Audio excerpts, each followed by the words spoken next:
প্রতিটি মিসাইল যেন প্রতিশোধের এক নতুন বার্তা।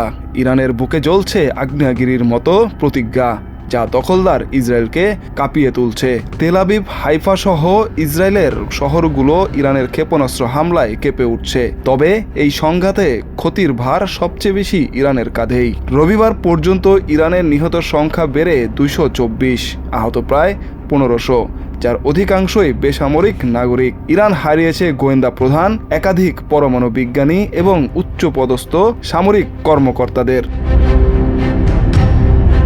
নির্মম ক্ষত থেকেই জন্ম নেয় অটুট প্রতিজ্ঞা। ইরান সহজে হাল ছাড়বে না, কারণ তাদের প্রতিশোধের আগুনে মিশে আছে গাজার মানুষের বেদনা। এবার ইরান দখলদার ইসরায়েলিদের বিরুদ্ধে নিতে চান চরম প্রতিশোধ, নিতে চান ফিলিস্তিনি ভাইদের রক্তের বদলা, ভূমিহীন গাজাবাসীকে ফিরে দিতে চান তাদের হারানো ভূমি। ইরানের সামরিক বাহিনী সাফ জানিয়ে দিয়েছেন, আর ছাড় দেওয়া হবে না। ইসরায়েলকে ছাড়তে হবে ফিলিস্তিনের দখলে নেওয়া অঞ্চল।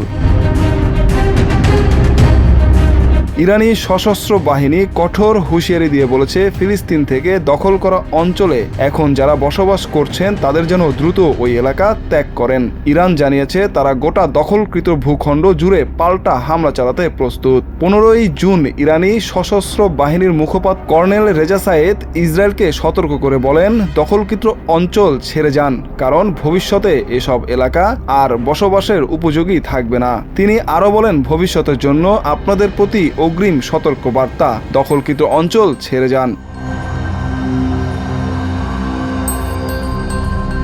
গত কয়েকদিন ধরেই ইরানি বাহিনী ইসরায়েলের স্পর্শকাতর অবস্থানগুলো লক্ষ্য করে একাধিক হামলা চালাচ্ছে। আমাদের হাতে ইসরায়েলির সামরিক ঘাঁটি, নিরাপত্তা কেন্দ্র, সেনা কমান্ডার ও সামরিক বিজ্ঞানীদের আবাসস্থলের একটি বিস্তৃত টার্গেট লিস্ট রয়েছে। সুতরাং আমরা জোর দিয়ে বলছি, এই অপরাধী শাসনের মানবঢাল হবেন না। ভূগর্ভস্থ আশ্রয় কেন্দ্রেও আপনাদের নিরাপত্তা নিশ্চিত হবে না।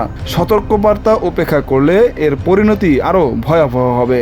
ফিলিস্তিনিদের লক্ষ্য এবং প্রতিরোধকে সমর্থন করায় ইরানি নেতাদের ঐতিহাসিক এবং গুরুত্বপূর্ণ ভূমিকার প্রশংসা করছে ফিলিস্তিনি স্বাধীনতাকামী গোষ্ঠী হামাস। হামাসের সশস্ত্র শাখা কাসেম ব্রিগেড তেহরানের প্রতি সমর্থন ঘোষণা করে একটি বিবৃতি জারি করেছে।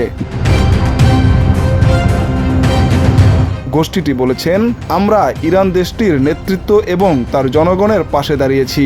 ইরানের পাল্টা জবাব ইসরায়েলি দখলদারিত্বের ভিত্তিকে নাড়িয়ে দিয়েছে বলেও মন্তব্য করেছে হামাস। এদিকে ইরানের প্রতিশোধমূলক ক্ষেপণাস্ত্র ও ড্রোন হামলা ঠেকাতে বিশ্বের বিভিন্ন দেশের কাছে সহায়তা চেয়েছে ইসরায়েল। ইসরায়েল সম্প্রচার সংস্থা কান জানিয়েছে, ইসরায়েল সরকার আনুষ্ঠানিকভাবে যুক্তরাজ্য ও ফ্রান্স সহ কয়েকটি দেশের কাছে অনুরোধ করেছে যেন তারা ইসরায়েলের দিকে নিক্ষেপ করা ইরানি ড্রোন ও ব্যালিস্টিক ক্ষেপণাস্ত্র প্রতিহত করতে সহায়তা করে।